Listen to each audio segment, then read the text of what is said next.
So, hello everybody. I brought you today a more like a theoretical presentation in which you will see a couple of details from one of our two key projects of our company.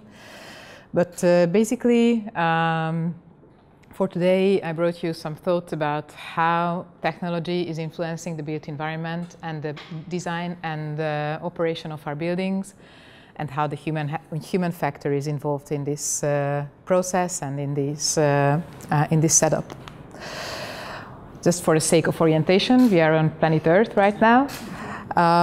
As of today, there are 742 million people living on this globe, and it's growing. The urbanization is 55%, and it's also growing.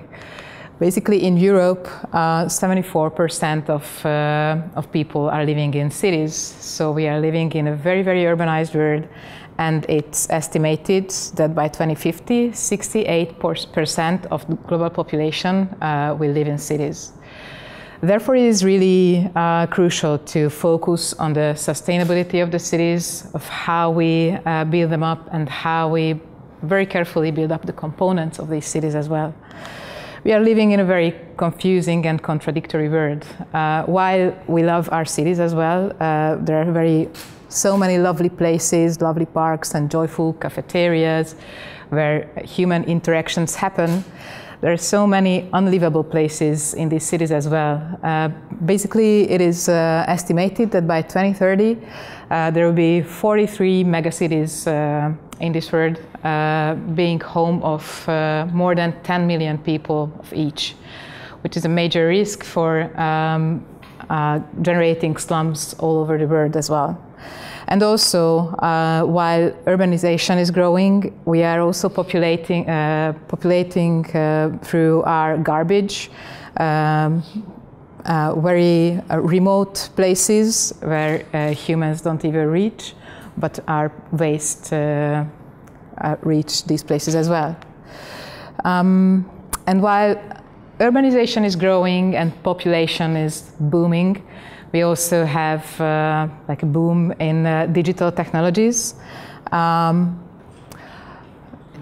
of today, there are it's an estimation again, 7 sensors for each person sitting here in this room or being anywhere in the world. And it's also growing, as you can see here in this chart, exponentially. By 2020, IoT will consist of almost 50 billion objects, which is basically tomorrow.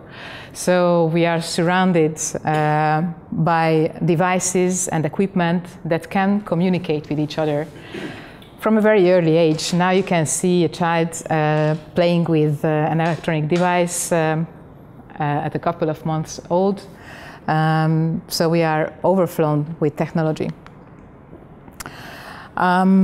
So we have to find this very sensitive section of where these smart technologies, sustainability, and resilience of our civilization can meet.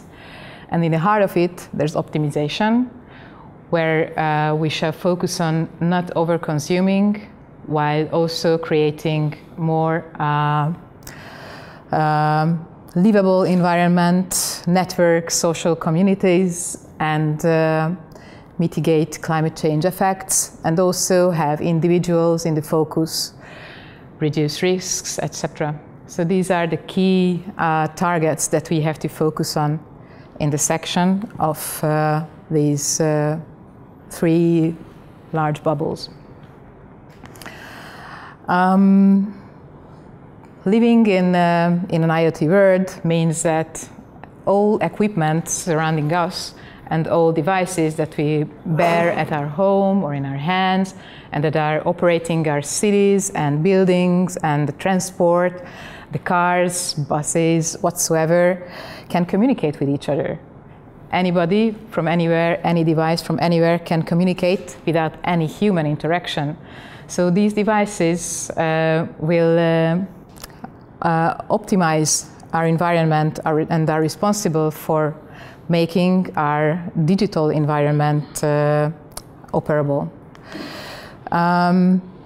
Yeah, so we are on the way to make the entire world as a huge living lab, which means that all these equipment around us will kind of know any movement what we make, any shopping that we take, or your personal daily patterns of behavior. A living lab means a user-centric research methodology, focusing on prototyping, validating, redefining these complex solutions, and be a self-evolving system, basically. So, how we translate it into like architectural design is that when we design a building, we at the same instance design the digital twin of the building. So by building a building information model that we use at every single building nowadays, it means that we create the digital copy of the building, which will be available after construction. And it will allow us for optimizing, controlling, and it also allows during the planning phase for energy optimization. For instance, one of our key projects is Eiffel Palace, which is in the center of the city. It was an abandoned building for many, many years when the refurbishment was started. And for gaining green building certification, like LEED and BREEAM, which this building was awarded, we had to build up this digital model of the building and make the energy model and showcase that it will be an energy efficient one. So it's not only a beautiful architectural refurbishment, giving life again to an old abandoned building, but also like photovoltaics and rainwater harvesting and energy efficient use of heat, and means that this building is future-proof. Our office is situated in this building called Promenade Gardens, which can be found on the Váci office corridor, one of the main office corridors of Budapest. Again, this building is a sustainable building where there's intelligent lighting control system integrated, daylight controlled with presence sensing. There's weather controlled shading, guaranteeing that it will be energy efficient, rainwater harvesting, carbon dioxide levels control, and also there are green walls and gardens surrounding.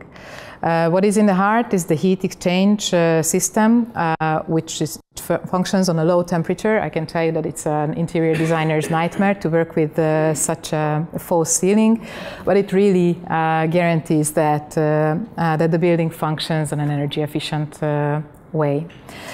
Also the data, the monitoring data can be used afterwards, where temperatures, presence, and indoor control, but also the number of parkings can be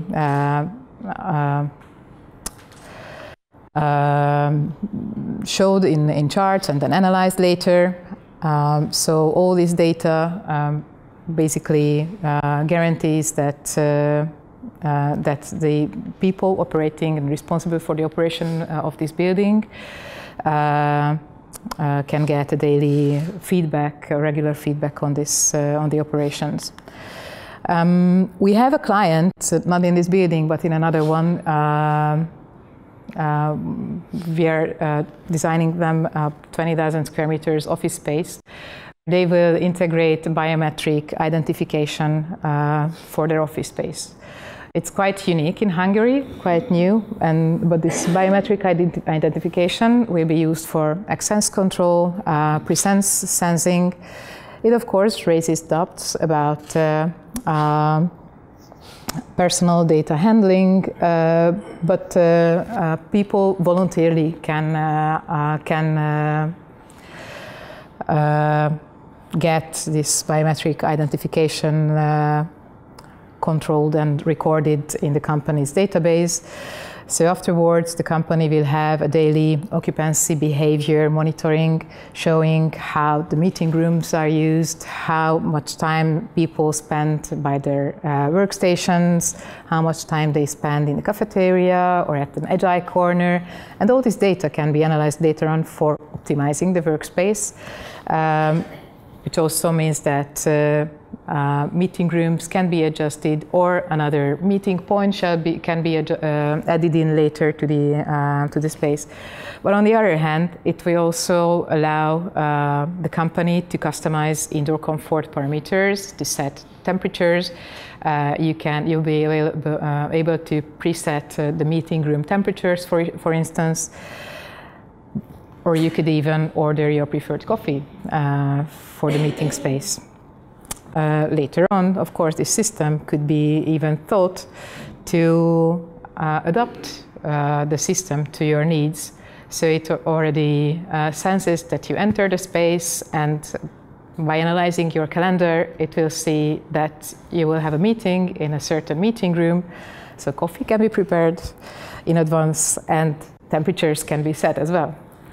So yeah, what's this all about is that engineers and architects start optimizing building efficiency on the digital copy of the building before construction. So therefore, this way we design the heating and control system of the buildings.